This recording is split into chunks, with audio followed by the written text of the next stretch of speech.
हाँ जी, तो नमस्कार भी सभी को। कैसे हो सारे? उम्मीद करूंगा सब बढ़िया हो गए, स्वस्थ हो गए, मस्त हो गए, अच्छे से चल रही है आप सभी की तैयारी।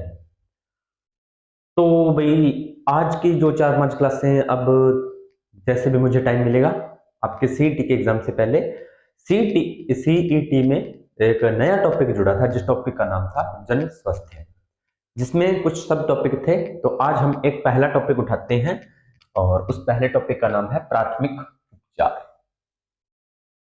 छोटी क्लासों में थे ना, तब हम पढ़ा करते थे, पर हमें क्या पता था कि हमें ये आगे पढ़ना पड़ेगा।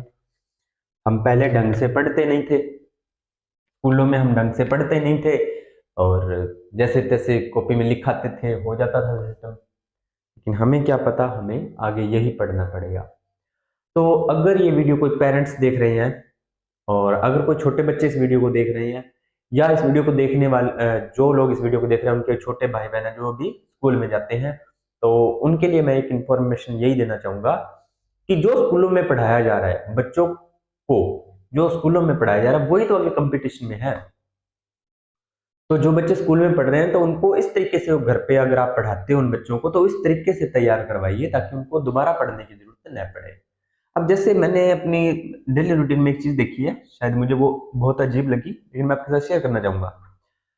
अब जैसे अपने ट्यूशन पढ़ाते हैं, तो बच्चों को क्या होता है कि उनको ऐसे लगता है कि जो कॉपी में लिखा है हमें वो इतना करवा दो बस। एक्स्ट्रा में अपने जैसे कुछ बताते हैं, कुछ नई चीजें उनको बताते हैं, तो वो मेहनत नहीं करना चाहते। तो थोड़ा सा उनको उनके प्रति जागरूक करो बच्चों को, और इस तरीके से बच्चों को करवाओ, क्योंकि आगे कंपटीशन बहुत है। ठीक है, चलिए, टॉपिक का नाम है प्राथमिक उपचार। हम भी पहले पढ़ते थे। अब प्राथमिक उपचार होता क्या? प्राथमिक का मतलब सबसे पहले, और उपचार का मतलब इलाज। ठीक है। अब अपने देखते हैं, दैनिक जीवन में बहुत सी दुर्घटनाएं होती हैं, बहुत सी दुर्घटनाएं होती हैं जो अचानक होती हैं, जिसमें अपने पता नहीं होता कि आने वाले समय में, अब जैसे मैं यहाँ पर पढ़ा रहा हूँ, ठीक है, और कुछ टाइम बाद में पता नहीं क्या हो जाए, वो चीजें किसी को नहीं पता होती। ठीक है, वो अचानक से कोई दुर्घटना हो जाती है। तो उस दुर्घटना होने के बाद में हम डॉक्टर के पास उसको लेके जाते हैं। तो डॉक्टर के पास ले दुर्घटना होने के बाद और डॉक्टर से ले जाने पहले का जो बीच का टाइम है, उसमें हम कुछ अ, उसका ट्रीटमेंट करते हैं, नॉर्मल छोटा सा ट्रीटमेंट करते हैं, ताकि उसका कुछ ना कुछ हेल्प बनी रहे। जैसे अपन देखते हैं ना, किसी को चक्कर वगैरह आता है तो उसको पानी पिलाते हैं, उसको मतलब हाथों पैर की मालिश वगैरह करते हैं, हवा देते हैं, वो सारी चीजें होती हैं प्राथमिक उपचार के अंदर आती हैं। तो हम, अब जो हमारा टॉपिक है, अब समझ में तो आपको आ गया। इसको चाहे जितना मर्जी बड़ा करके पढ़ लो, चाहे जितना मर्जी छोटा करके पढ़ लो, जहां से, अब इसका कोई बुक्स के अंदर मुझे ये डाटा नहीं मिला, तो मैंने गूगल से ये डाटा उठाकर और आपके लिए टॉपिक तैयार किया है। चलिए, प्राथमिक उपचार क्या होता है? दैनिक जीवन में दुर्घटना की परिस्थिति, दैनिक जीवन यानी कि डेली रूटीन, दुर्घटना की परिस्थितियों में, दुर्घटना हो जाती है की परिस्थितियों में डॉक्टर के पास पहुंचने से पहले तत्काल सहायता दी जाती है। डॉक्टर के पास पहुंचने से पहले तत्काल सहायता दी जाती है। डॉक्टर के पास पहुंचने से पहले जो तत्काल सहायता दी जाती है, वो क्या होता है? प्राथमिक उपचार होता है। वो क्या होता है? प्राथमिक उपचार होता है। चलिए, इतनी बात आपको समझ में आ गई। क्या बोल रहा है कि दैनिक जीवन में दुर्घटना की परिस्थितियों में, दैनिक जीवन में बहुत सी दुर्घटनाएं होती है, तो वो कंडीशन जब बन जाती है, वो परिस्थिति बन जाती है, उस परिस्थिति में आप पेशेंट को, या जो घायल व्यक्ति है या दुर्घटनाग्रस्त व्यक्ति है, उसको डॉक्टर के पहुंचने से पहले, यानी कि या तो उस स्थान पर डॉक्टर आए या आप उसे डॉक्टर के पास लेके जाओ। दो कंडीशंस बनती है, या तो उस स्थान पर डॉक्टर आ जाए, भी आप डॉक्टर को बुला लो, भाई फटाफट डॉक्टर साहब, हेलो डॉक्टर साहब, यहाँ पे ये हो गया, आप फटाफट आइए। या तो वहां पर डॉक्टर आएगा, और या आप डॉक्टर के पास जाओगे। तो ज्यादा संभावना ये बनती है कि आप डॉक्टर के पास उसको लेके जाइए। ज्यादा संभावना ये, क्योंकि डॉक्टर को नहीं पता होता ना पेशेंट की कंडीशंस कैसी है, क्या क्या उसे ट्रीटमेंट चाहिए, लेकिन आप हॉस्पिटल में लेके जाओगे तो ज्यादा संभावनाएं बढ़ती हैं। ठीक है, यहाँ पर थोड़ा सा ये चीजें ज्यादा सही रहेंगी कि अब अस्पताल पहुंचने से पहले तत्काल सहायता दी जाती है। बाकी ये डॉक्टर के पहुंचने से पहले गलत नहीं है, दोनों ही बातें सही है, लेकिन ज्यादा सही जो आप मानोगे, एक ऑथेंटिक तरीके से देखोगे, तो पेशेंट के पास डॉक्टर आएगा तो डॉक्टर को थोड़ी पता है पेशेंट को क्या प्रॉब्लम है, वो तो देख के फिर बोलेगा कि ये मेडिसिन तो मैं लाया ही नहीं, इंजेक्शन तो मैं लाया ही नहीं, है ना। तो इससे अच्छा है आप उसे डायरेक्ट हॉस्पिटल में लेके जाइए, वहां पर सारी सुविधाएं होती हैं, वो ज्यादा बेटर रहता है। तो तत्काल सहायता दी जाती है, वो होते हैं प्राथमिक उपचार। आगे बात करते हैं, दुर्घटना कौन कौन सी हो सकती है? अभी बहुत सी दुर्घटनाएं हैं, कुछ मेंशन की गई हैं जिसमें आप कह सकते हो भी हाँ ये एक दुर्घटना है। जैसे रोड एक्सीडेंट या सड़क दुर्घटना, बहुत हो रही है आजकल भाई, ट्रैफिक की वजह से बहुत ज्यादा सड़क दुर्घटनाएं हो रही है। ठीक है, रोड एक्सीडेंट जिसे आप बोलते हो। उसके बाद में जलना, कहीं पर आग लग जाती है तो कोई इंसान जल जाता है, और या किसी कारणवश और भी तरीके से, जैसे आग बुझाने गया वहां पर वो जल गया, उसके बाद में उसका कोई कट गया, कोई भाग शरीर का कोई भी भाग पर चोट लग गई, जिसमें कटने से रक्तस्राव होता है, वो चीजें कटना। सांप का काटना, इसको थोड़ा स्टार लगाओ भाई, सांप का काटना भी एक दुर्घटना है। सांप का काटना, क्योंकि सांप पूछ के थोड़ी काटेगा, सांप पूछ के थोड़ी काटेगा भी मैं काट रहा हूँ, वो तो उसने तो काटना है। और ये दुर्घटना क्यों है? अब जैसे ये दुर्घटना क्यों है? क्योंकि सांप के अंदर जहर होता है और उससे व्यक्ति की मृत्यु तक हो सकती है, इसलिए उसे दुर्घटना बोला जाता है। ठीक है, उसके बाद में बिजली का झटका। ठीक है, बिजली का झटका जिसे आप शॉक बोलते हो, करंट लगना है ना, वो चीज है बिजली का झटका, करंट लगना। उसके बाद में कुत्ते का काटना भी आप इसमें ऐड कर सकते हो, कुत्ते का काटना भी इसमें आप ऐड कर सकते हो। क्यों ऐड कर सकते हो? क्योंकि कुत्ते के काटने से रेबीज नाम की एक बीमारी होती है, तो एक वायरस जनित रोग होता है, ये मैं आपको बता चुका हूं। उसके बाद में बेहोशी, बेहोशी भी एक दुर्घटना है, आकस्मिक हो गया, बंदा चल रहा है, चलते चलते बेहोश हो गया, तो वो भी एक दुर्घटना हो गई। उसके बाद में हड्डी टूटना, ठीक है, किसी की चोट लगने की वजह से या किसी भी कारण सड़क दुर्घटना में हड्डी टूटना, और भी बहुत से रीजन होते हैं।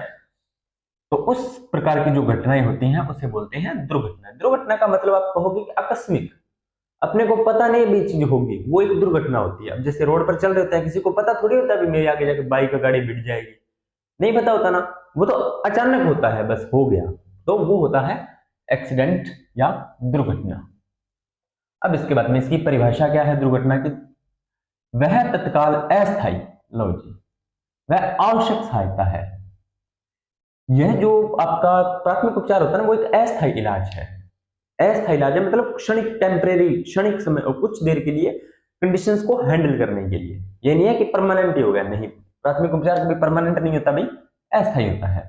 अब जैसे मान लीजिए किसी के रक्तस्राव हो रहा है, तो आप उस पर बैंडेज बांध दिया, आपने पट्टी बांध दी, तो क्या उसका इलाज हो गया? नहीं, वो प्राथमिक उपचार हुआ, कुछ देर के लिए उसका खून को आपने रोक दिया, जब तक डॉक्टर नहीं आता या आप डॉक्टर के पास लेके नहीं जाते। उस प्रकार का जो ट्रीटमेंट होता है वो प्राथमिक उपचार की कैटेगरी में आता है। ठीक है, आगे सर, आवश्यक है यानी कि ये जरूरी है, आवश्यक सहायता है। जरूरी है मतलब क्या है इस बात का कि जैसे मान लीजिए किसी की चोट लग गई, चोट, अब जैसे यहाँ पर चोट लगी, चोट लगने से क्या हुआ? रक्तस्राव हुआ। रक्तस्राव अगर मैं नहीं रोकूं तो रक्त की हानि ज्यादा होगी। आपने क्या किया? बैंडेज लपेट दी, तो आवश्यक हो गया, ये बैंडेज लपेट दी, रक्त का स्राव रुक गया कुछ समय के लिए या कम हो गया। अब जैसे आप डॉक्टर बैंडेज खोलेगा तो रक्तस्राव दोबारा हो सकता है, हो सकता है वो सही भी हो जाए, लेकिन डॉक्टर उसका ट्रीटमेंट करेगा, प्रॉपर स्टिच करेगा, जो भी रीजन है उसके डॉक्टर अपना काम करेगा। तो वह तत्काल अस्थायी व आवश्यक सहायता है जो किसी घायल व्यक्ति, जो किसी घायल या बीमार व्यक्ति को विशेष चिकित्सक सहायता मिलने से पहले दी जाती है। कह रहा है कि वह, यह एक तत्काल यानी कि इमरजेंसी, इमरजेंसी अस्थायी सहायता है जो किसी घायल या बीमार व्यक्ति, अब नॉर्मल व्यक्ति को थोड़ी मिलेगी, या तो व्यक्ति एक्सीडेंट में घायल होगा या वो बीमार होगा, तो विशेष चिकित्सक यानी कि स्पेशलिस्ट डॉक्टर्स, जैसे हर चीज के स्पेशल डॉक्टर होते हैं, हर चीज के स्पेशल डॉक्टर होते हैं, तो उस स्पेशलिस्ट डॉक्टर के आने से पहले, स्पेशलिस्ट डॉक्टर की सहायता मिलने से पहले ये प्राथमिक उपचार किया जाता है। स्पेशलिस्ट डॉक्टर की सहायता मिलने से पहले ये उपचार किया जाता है। ये बात भी आपको समझ में आ गई है। अगली परिभाषा देखें तो नॉर्मल लैंग्वेज में, जिसे अपनी अपनी लैंग्वेज में अपने पढ़ सकते हैं, तो कहा जाता है कि डॉक्टर आने से पहले रोगी की जान बचाने और स्थिति बिगड़ने से रोकने के लिए दी गई सहायता।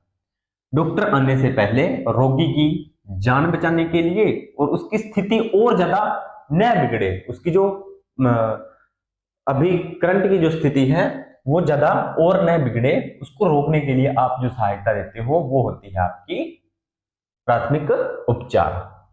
अब इसकी आवश्यकता क्या है? तो आवश्यकता भी वही आवश्यकता है, वही उद्देश्य समझ लो। जीवन बचाने के लिए आप किसी का प्राथमिक उपचार कर रहे हो तो किसी की जान ही तो बचा रहे हो, किसी का जीवन ही तो बचा रहे हो। आप सोच, पहला जीवन बचाने के लिए, दूसरा शीघ्र स्वस्थ होने के लिए व्यक्ति अपने क्या करते हैं कि इसको जल्दी से जल्दी ये ठीक हो जाए, यानी कि डॉक्टर को थोड़ा कम काम करना पड़ेगा या उसे स्थिति में ज्यादा अगर मान लीजिए किसी को बेहोशी है, आप उसको ट्रीटमेंट प्राथमिक उपचार नहीं दोगे तो शायद वो हॉस्पिटल जाने से पहले ही अगर आपने उसको ट्रीटमेंट दे दिया तो वो हो सकता है ज्यादा टाइम तक जी जाए। वो चीजें होती हैं, ठीक है। स्थिति और ज्यादा न बिगड़े, दर्द व कष्ट कम करने के लिए। अब किसी का रोड एक्सीडेंट हुआ है तो उसका प्राथमिक उपचार देते हो तो उसका कुछ देर के लिए दर्द और कुछ का कष्ट होता है वो कम हो जाता है। चलिए अगला है उद्देश्य, किसके? प्राथमिक उपचार के उद्देश्य। तो उद्देश्य क्या है? जीवन की रक्षा, घायल व्यक्ति के प्राण बचाना, अधिक नुकसान को रोकना, स्थिति और गंभीर होने से बचाना। पहला उद्देश्य है जीवन की रक्षा। हम किसी का प्राथमिक उपचार करते हैं तो हमारा क्या करते हैं? हम किसी के जीवन की रक्षा करते हैं, किसी घायल व्यक्ति के प्राणों की रक्षा हम करते हैं, ठीक है। उसके बाद में देखा जाए तो अधिक नुकसान को रोकना। अब एक्सीडेंटल केस है तो हम उसके अधिक नुकसान को रोकते हैं। हम ये देखते हैं कि व्यक्ति जल्दी से जल्दी ठीक हो या उसकी जो स्थिति है, वास्तविक स्थिति है, वो और ज्यादा खराब न हो। अगला है उपचारक के गुण, यानी कि जो बंदा प्राथमिक उपचार कर रहा है उसके अंदर क्या क्या गुण होने चाहिए। जो बंदा प्राथमिक उपचार कर रहा है उसके अंदर क्या क्या गुण होने चाहिए। अब हर बंदा प्राथमिक उपचार नहीं कर सकता भाई, ठीक है। हर बंदा तो नहीं कर सकता क्योंकि हर बंदे का जो माइंड सेट होता है वो अलग अलग होता है। अब मैं बताता हूँ कैसे। अब कई बोलेंगे सर ये तो हम कर लेते हैं, बहुत अच्छी बात है, कर लोगे तो किसी की हेल्प करना अच्छी बात ही है, ठीक है। चलिए अब उसके अंदर क्या क्या गुण होने चाहिए। जो एक प्राथमिक उपचारक है उसका क्या क्या उसके अंदर चीजें होनी चाहिए। पहला होने को धैर्यवान, धैर्यवान यानी कि उसके अंदर धैर्य हो। क्या हो? धैर्य हो, सब्र हो उसके अंदर, यानी कि ये नहीं कि जल्दबाजी करे। अब अपनी कंडीशंस देखते हैं बहुत बार, और ये कंडीशन हर कोई बंदा हैंडल नहीं कर सकता भाई, हर कोई बंदा हैंडल नहीं कर सकता। और प्राथमिक उपचार भी नॉर्मल वही व्यक्ति कर सकता है जो फुली कॉन्फिडेंटल हो, ठीक है, और जिसे थोड़ी बहुत नॉलेज हो, थोड़ी बहुत जानकारी हो चीजों की, ठीक है। तो पहला क्या होना चाहिए? धैर्यवान होना चाहिए बंदे के अंदर, पेशेंस होना चाहिए, सब्र होना चाहिए, जल्दबाजी न करने वाला हो, ठीक है। साहसी, साहसी का मतलब कॉन्फिडेंशियल होना चाहिए। साहसी का मतलब चीजों के साथ उलझने वाला होना चाहिए। जैसे अब कई आप नॉर्मल पेशेंट देखते हो, किसी ने अब रोड पर एक्सीडेंट हुआ, कोई देख के उसको चक्कर खा के गिर देते हैं, देख के ही किसी का बीपी अप डाउन, किसी को सर दर्द में दर्द, कोई रोने लग जाता है, चिल्लाने लग जाता है, ये वो है ना। वो चीजें नहीं होनी चाहिए। बंदे के अंदर कॉन्फिडेंस होना चाहिए, खुद के अंदर एक सहन शक्ति होनी चाहिए, एक पावर होनी चाहिए। अगला आत्मविश्वासी, खुद पर आत्मविश्वास होना चाहिए। खुद पर विश्वास यानी कि आत्मविश्वासी। आत्मविश्वासी का मतलब खुद पर विश्वास होना चाहिए। अब जैसे उसको अंदर इतना कॉन्फिडेंस होना चाहिए कि हाँ मैं कर सकता हूँ इसका इलाज, उसका प्राथमिक उपचार है वो कर सकता हूँ। अब जैसे अपने ना क्या देखते हैं, बहुत ये कंडीशन ना नॉर्मली, अब भगवान न करे ऐसा किसी को दिन दिखाई, लेकिन आप देखते हो घरों में कई बार कुछ मतलब हो जाती है दुखद घटनाएं, तो उस कंडीशन में बहुत सी ऐसी क्रिटिकल सिचुएशन आती है, ठीक है। तो उसमें जो खास करके मोस्टली लड़के इस चीज को हैंडल करते हैं। तो उसमें क्या होता है, मैं ऐसे नहीं कह रहा कि लड़कियां नहीं करती, जो डॉक्टरी लाइन में लड़कियां वो भी करती हैं और फुली कॉन्फिडेंटल होती हैं। और लड़के क्या करते हैं, इस चीज को हैंडल करते हैं, जैसे किसी को पानी पिलाना, और जैसे मतलब फिर उसको ज्यादा प्रॉब्लम हो जाती है तो उसको हवा वगैरह देना, मतलब वो चीजों को हैंडल करते हैं। आत्मविश्वास, उसके अंदर ये विश्वास होना चाहिए, साहसी होना चाहिए। क्या क्या? एक तो कॉन्फिडेंट होना चाहिए, सब्र होना चाहिए, धैर्य होना चाहिए। दूसरा उसके अंदर साहस होना चाहिए चीज का करने का, हाँ मैं कर कर सकता हूँ या मैं कर लूंगा। और दूसरी आत्मविश्वास, खुद पर पूरा कॉन्फिडेंस होना चाहिए कि हाँ मैं जो ट्रीटमेंट दूंगा वो सही होगा, उसका जो प्राथमिक उपचार होगा जो मैं कर रहा हूँ वो सही है, उसकी जान बचाने के लिए वो काफी है। अब ऐसे नहीं है किसी ने बोल दिया कि ये नहीं करना वो नहीं करना, तो वो उनकी बातों पर ना ध्यान देकर थोड़ा अपना जो मानसिक स्थिति है उसका उपयोग करके ही वो चीजों का ट्रीटमेंट करें, ठीक है। मैं जो समझाने की कोशिश कर रहा हूँ आपको समझ में आ रहा होगा। उसके बाद में सतर्क होना चाहिए। सतर्क का मतलब क्या होता है? सतर्क का मतलब होता है कि वो ऐसे नहीं है कि उसकी जो पेशेंट की जो सिचुएशन है, ऑन द सिचुएशन है, उसके प्रति वो सतर्क हो भी, हाँ इसकी हार्ट बीट कैसे चल रही है, सांस आ रहा है या नहीं आ रहा है, उसको पूरा मतलब उस पर फोकस होना चाहिए उसका, ठीक है। निर्णय लेने की क्षमता, निर्णय लेने की क्षमता ये बहुत जरूरी है। निर्णय लेने की क्षमता यानी कि उसके अंदर खुद का निर्णय लेने की क्षमता होनी चाहिए। उसको ये चीज उसके अंदर होनी चाहिए कि हाँ मुझे अब क्या करना है, कि मुझे अब क्या करना है। ये नहीं कि वो सोचता ही रहे जब मैं क्या करूं, ऐसे करूं वैसे करूं, नहीं। उसके उसके अंदर तुरंत निर्णय लेने की क्षमता होनी चाहिए भी हाँ मैं ऐसे करूंगा, इसके साथ इसका ट्रीटमेंट ऐसे होगा, और कुछ देर के लिए उसको सांस आएगा या उसकी ब्लीडिंग रुकेगी, वो चीजें वो सारी। अब जैसे मान लीजिए, इनको मैं एक एग्जांपल के थ्रू समझाता हूँ। अब जैसे मान लीजिए आपने रोड एक्सीडेंट पे किसी घायल व्यक्ति को देख लिया, ठीक है। सबसे पहले आप धैर्य बनाए रखोगे, उसके बाद में आपके अंदर कॉन्फिडेंस होना चाहिए भी हाँ आत्मविश्वासी, मैं कर लूंगा। सतर्क, उसको आप देखोगे कि उसकी सांस चल रही है नहीं चल रही, सर में चोट लगी है कहां पर, उसकी सारी जानकारी आप इकट्ठा करोगे। आप फटाफट आपको आसपास देखोगे, सबसे पहले आप क्या करोगे, वो चीजें आगे बताऊंगा क्या करना है आपको, मोस्टली बता रहा हूँ। सबसे पहले आप क्या करोगे, आप देखोगे इधर उधर भी लोग आ रहे हैं, उनकी हेल्प लोगे, फिर एम्बुलेंस वगैरह को बुलाओगे साथ साथ, और प्राथमिक उपचार का आप अपना प्राथमिक उपचार करोगे। उसी के साथ साथ बंदे को क्या होना चाहिए, प्राथमिक उपचार का ज्ञान भी होना चाहिए।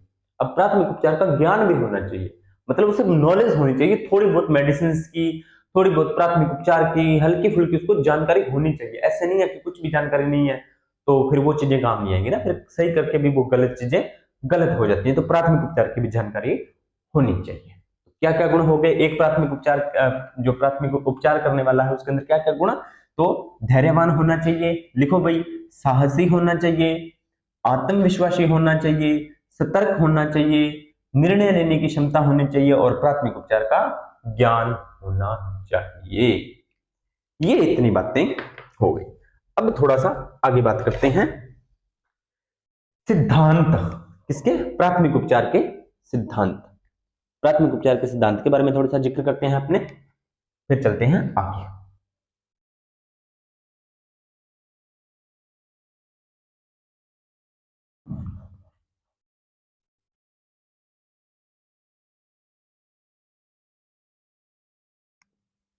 प्राथमिक उपचार के सिद्धांत, पहला सिद्धांत है ए बी सी। कौन सा सिद्धांत है, ए बी सी। ए का मतलब एयरवे, ए का मतलब एयरवे, एयरवे यानी कि वायु मार्ग, यानी कि सांस का मार्ग खुला हो, व्यक्ति का जो सांस का मार्ग है यानी कि मुंह या नाक उसके खुले हो, यानी कि उसे प्रॉपर सांस आना चाहिए। दूसरा, बी फॉर ब्रीथिंग यानी कि श्वसन, उसकी सांस चल रही है या नहीं, बी फॉर ब्रीथिंग यानी कि श्वसन। तो ए का मतलब वायु मार्ग, बी का मतलब ब्रीथिंग यानी कि श्वसन, और सी का मतलब सर्कुलेशन, सी का मतलब सर्कुलेशन यानी कि रक्त परिसंचरण। तो वायु मार्ग, दूसरा श्वसन, और तीसरा रक्त परिसंचरण।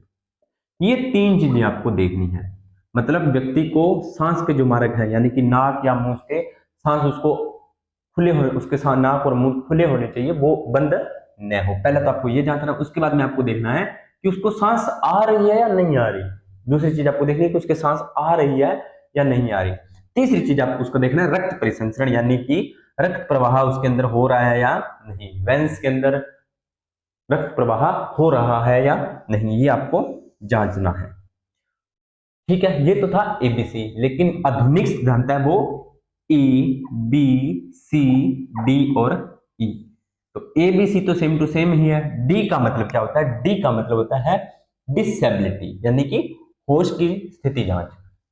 डी का मतलब डिसेबिलिटी यानी कि आपको देखना है कि व्यक्ति को होश है या नहीं। और ई का मतलब इन्वायरमेंटल यानी कि आसपास का वातावरण क्या हो, शुद्ध हो। तो A B C D E. ए का मतलब वायु मार्ग, एयरवे, ए का मतलब एयरवे यानी कि वायु मार्ग, वायु मार्ग माने कि सांस के मार्ग है वो उसके खुले होने चाहिए। A clear. B for breathing, breathing का मतलब श्वसन, यानी कि आपको जांच करना है कि व्यक्ति को सांस आ रही है या नहीं आ रही। सी फॉर सर्कुलेशन यानी कि रक्त परिसंचरण, आपको देखना है कि नाड़ियों में उसका रक्त प्रवाह चल रहा है या नहीं चल रहा। अब आपको सर कैसे, तो ये देखो ये नाक और ये मुंह है उसके खुले, उसको सांस आ रही है कैसे, इस तरह से, है ना। उसके बाद में आप देखोगे कि ये दोनों खुले, सीधी सी बात है सांस आ रही है, तो आप पहले वो चीज चेक करोगे सांस उसको आ रही है या नहीं। फिर उसके बाद में दो चीज होगी, सी समझाता हूँ सर्कुलेशन। तो यहाँ पर ये जो देखो ये वेंस होती है हमारी, इसको अपने देखते हैं ना ऐसे, तो अपने को पता लग जाता है कि वेंस चल रही है या नहीं चल रही। ठीक है, उसके बाद में डिसेबिलिटी यानी कि होश की स्थिति, यानी कि बंदा बेहोश है या होश में है, तो ये चीज भी आपको जांचना है। और उसके बाद में आसपास का वातावरण जो आपको रखना है वो थोड़ा सुरक्षित रखना है, जैसे भीड़ भाड़ वाला या जहां पर बहुत ज्यादा गर्मी हो, वो चीजें आपको चेक करनी है कि वातावरण कैसा है। उसके बाद में क्या क्या स्टेप है, किसके प्राथमिक उपचार करने के स्टेप क्या क्या है, मतलब आपको क्या क्या करना है, सबसे पहले क्या करना है और सबसे अंत में क्या करना है, ये कुछ चीजें हैं वो आपको ध्यान में रखनी है। चलिए आगे करते हैं शुरू।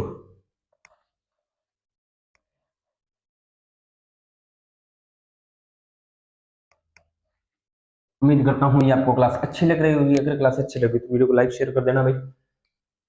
प्राथमिक उपचार के चरण कौन कौन से हैं? स्थान को, पहला चरण में आपके क्या करना है, स्थान को आपने सुरक्षित बनाना है, यानी कि भीड़ भाड़ वाला इलाका है तो वहां से आपको भीड़ को हटाना है, ठीक है। और अगर कोई घर पे अगर ऐसी कंडीशन है तो उस कंडीशन को, मतलब सबसे पहले तो व्यक्ति को भीड़ भाड़ से दूर रहना, उसे प्रॉपर हवा लगनी चाहिए, उसे प्रॉपर सांस आना चाहिए, वो चीजों की आपने जांच करनी है। सबसे पहले स्थान को आपने सुरक्षित बनाना है। उसके बाद में आपको घायल की स्थिति देखनी है कि घायल की कंडीशंस क्या है, उसकी स्थिति के अनुसार ही आपने ट्रीटमेंट करना है कि उसे हुआ क्या है। पहले तो आपको ये जांच करना है कि उसको हुआ क्या है, कि बेहोश हुआ है या उसके दम घुट रहा है, कुत्ते ने काटा है, बिजली का झटका लगा है, सांप ने काटा है, हड्डी टूटी है, जला है, रक्त स्राव हुआ, क्या हुआ है, ये आपको जांचना है। सारी बातें आपने जांच लिया, फिर आपको उसकी नॉलेज होनी चाहिए, इनमें से कोई भी एक हो सकता है। तो उसको आप स्थिति की जांच करोगे, आप देखोगे भी कितना कम है कितना ज्यादा है, वो आप उसकी कंडीशन की जांच करोगे। उसके बाद में आप तुरंत क्या करोगे, एम्बुलेंस को फोन करोगे। एम्बुलेंस को फोन कर दिया, अब एम्बुलेंस आने में 5-7 मिनट तो लगेंगे, तब तक आपने क्या करना है, एबीसी की जांच करनी है।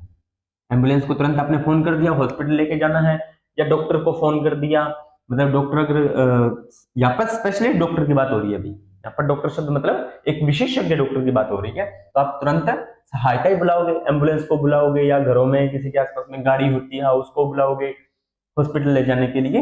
उसके बाद में आप अब हॉस्पिटल ले जाने तक में जो आपके पास समय है, यानी कि जब तक गाड़ी आ रही है या एम्बुलेंस आ रही है तब तक बैठे थोड़ी रहोगे, आप उसकी एबीसी जांचोगे, यानी कि उसको सांस आ रही है या नहीं आ रही, वायु मार्ग खुले हैं और ब्लड सर्कुलेशन है वो चल रहा है या नहीं चल रहा।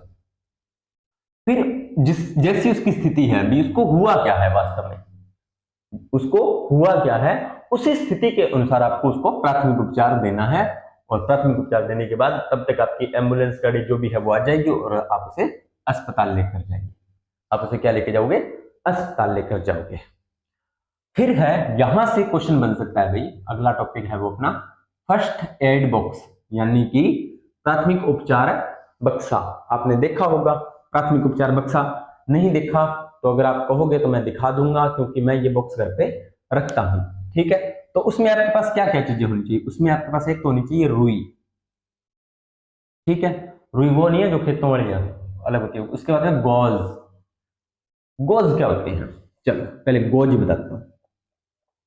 गोज क्या होते हैं, तो गोज क्या होते हैं, स्टेरलाइज होते हैं। स्टेरलाइज का मतलब ये होते हैं उसको कीटाणु मुक्त किया होता है। अब जैसे मैंने आपको बताया था कि मुझे थोड़ा बहुत मेडिसिन की और थोड़ा बहुत डॉक्टरी लाइन की नॉलेज है, तो क्या होता है, एक बैंडेज होती है जैसे आप पट्टी बोलते हो, चलो मैं आपको दिखाता हूँ।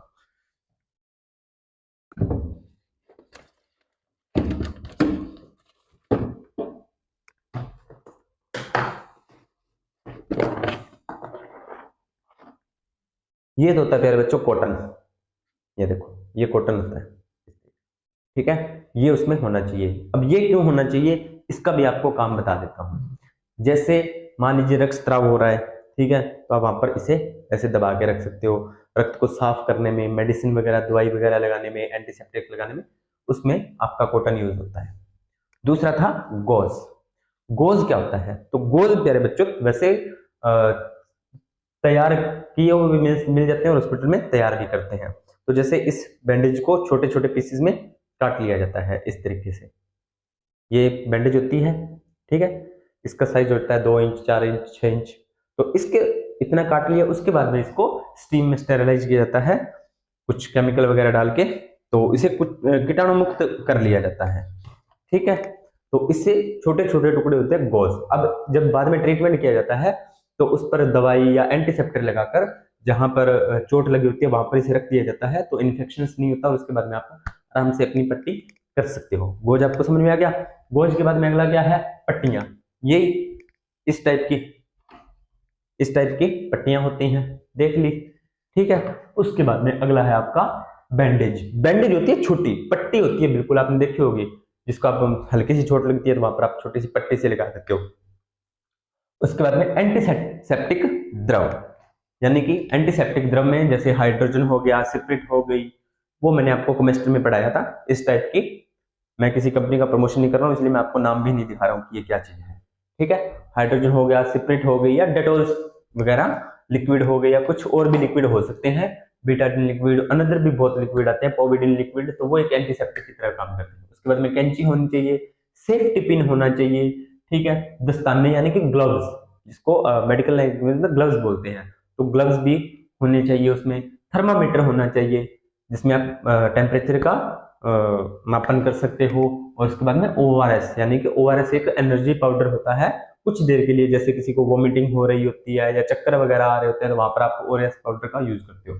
उसके बाद में टेप, ठीक है, एक टेप होती है, तो वो भी आप उसमें अपने जो आपके पास फर्स्ट एड या प्राथमिक उपचार का बॉक्स है उसके लिए जरूरी होता है, ठीक है। तो क्या क्या चीजें होनी चाहिए, रुई होना चाहिए, गॉज होना चाहिए, पट्टियां होनी चाहिए, बैंडेज होनी चाहिए, एंटीसेप्टिक द्रव होना चाहिए, कैंची होनी चाहिए, सेफ्टी पिन होना चाहिए, दस्ताने होने चाहिए, थर्मामीटर होना चाहिए, ओआरएस होना चाहिए और टेप होना चाहिए, ठीक है। ये था अपना एडबॉक्स।